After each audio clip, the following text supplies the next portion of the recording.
কয়েক মাস আগেও বাংলাদেশি পর্যটকদের পদচারণায় মুখরিত থাকত কলকাতার নিউ মার্কেট এলাকা। বাংলাদেশি পর্যটকদের কারণেই ব্যস্ত সময় পার করতেন কলকাতার নিউ মার্কেট এলাকার ব্যবসায়ীরা।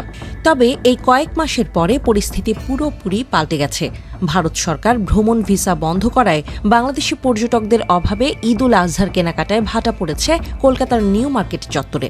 ফলে এবারের ঈদ উল আজহায় ব্যাপক ক্ষতির মুখে পড়েছেন নিউ মার্কেট চত্বরের ব্যবসায়ীরা। ঈদের আগে সাধারণত ক্রেতাদের ভিড়ে মুখরিত থাকত কলকাতার নিউ মার্কেট, কিন্তু এবার একদম খাঁ খাঁ করছে গোটা এলাকা। যতটুকু বেচাকেনা হচ্ছে তা পুরোটাই কলকাতার স্থানীয়দের উপর নির্ভর করে। নিউ মার্কেটে পোশাকের একটি ছোট দোকান চালান মোহাম্মদ জিয়াউল।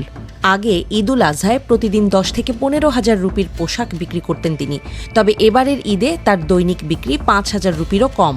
এই পোশাক বিক্রেতা বলেন, আগে এখানে এসে বাংলাদেশি পর্যটকরা পরিবারের সদস্যদের জন্য 10 থেকে 12 জোড়া ঈদের পোশাক কিনতেন, কিন্তু এবার তারা না থাকায় বেচাকেনা একেবারে কমে গেছে।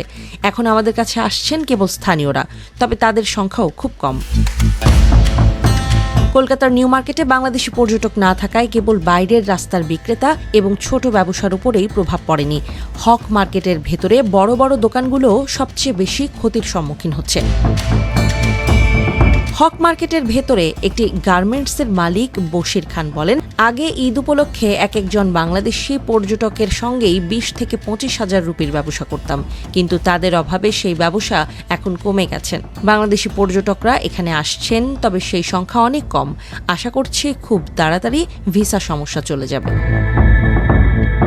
নাখোদা মসজিদ সংলগ্ন চত্বরেও একই পরিস্থিতি। বাংলাদেশি পর্যটকেরা কলকাতায় আসলে একবার হলেও নাখোদা মসজিদ যান। সেখানে গিয়ে তারা নাখোদা মসজিদ চত্বরের পোশাকের দোকানগুলো থেকে পরিবারের সদস্যদের জন্য পোশাক কিনে নিতেন, কিন্তু এখন বাংলাদেশি পর্যটকদের সংখ্যা কম হওয়ায় ব্যবসা নেই বললেই চলে। কলকাতায় চিকিৎসার জন্য এসেছেন বাংলাদেশের জয়পুরের বাসিন্দা বশির। নাখোদা মসজিদে নামাজ সেরে ঈদ উল আজহার কেনাকাটা করতে বেরিয়ে তিনি বলেন, ঈদের কেনাকাটা করে দেশে ফিরব। বাংলাদেশের সঙ্গে এখানে তেমন কোনো পার্থক্য দেখলাম না, তবে এখানকার পশুর হাটে ছাগলের দাম বাংলাদেশের থেকে অনেক বেশি। পোশাকের দাম প্রায় বাংলাদেশের মতোই মনে হলো। ভারতের দীর্ঘদিনের মিত্র আওয়ামী লীগ সরকারের পতনের পর ঢাকা ও নয়াদিল্লির সম্পর্ক খুবই নাজুক। এই পরিস্থিতিতে বাংলাদেশিদের ভ্রমণ ভিসা বন্ধ করে দেয় নয়াদিল্লি। প্রতি বছর ভারতে ভ্রমণ করেন প্রায় 20 থেকে 21 লাখ বাংলাদেশি। এসব পর্যটকের মাধ্যমে জমিয়ে ব্যবসা করেন ভারতের পশ্চিমবঙ্গের ব্যবসায়ীরা।